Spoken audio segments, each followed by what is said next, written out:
Alors ce type d'événement est extrêmement important, hein. C'est les deuxièmes assises du féminisme. D'abord parce que la question du féminisme est une question centrale aujourd'hui, c'est une question d'égalité entre les femmes et les hommes, c'est une question de droits humains, c'est une question aussi de rendre compte d'une situation qui reste dans le monde encore très inégalitaire entre les femmes et les hommes, à la fois sur les violences faites aux femmes, violences symboliques, politiques, sexuelles, les inégalités au niveau du travail, l'inégalité de salaire, prise de responsabilité sur des postes de cadre, et puis sur le quotidien, sur des femmes qui sont en situation de précarité par exemple.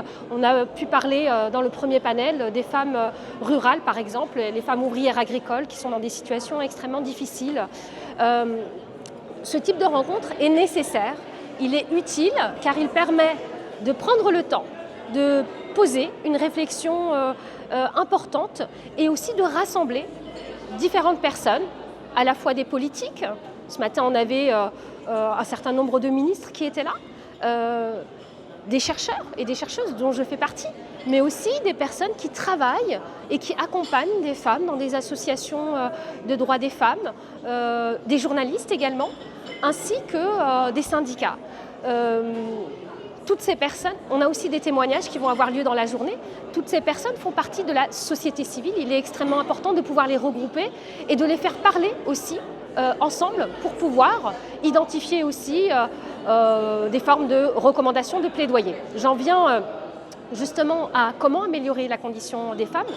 Je pense qu'il y a beaucoup de choses à faire. D'abord, on a un travail d'une meilleure connaissance de la situation des femmes aujourd'hui au Maroc, d'identifier statistiquement, quantitativement, ces inégalités, pouvoir poser des chiffres. C'est ce qui a été fait aussi ce matin avec M.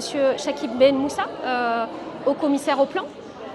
Mais c'est aussi identifier des problématiques spécifiques qui touchent plus particulièrement les inégalités des femmes, la précarité, la vulnérabilité, les discriminations, les violences faites aux femmes.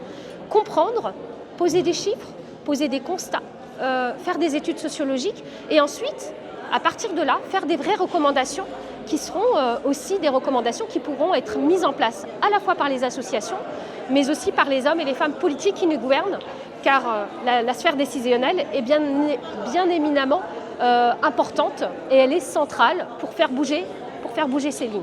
Donc un événement important que je considère crucial pour faire évoluer la situation des femmes aujourd'hui.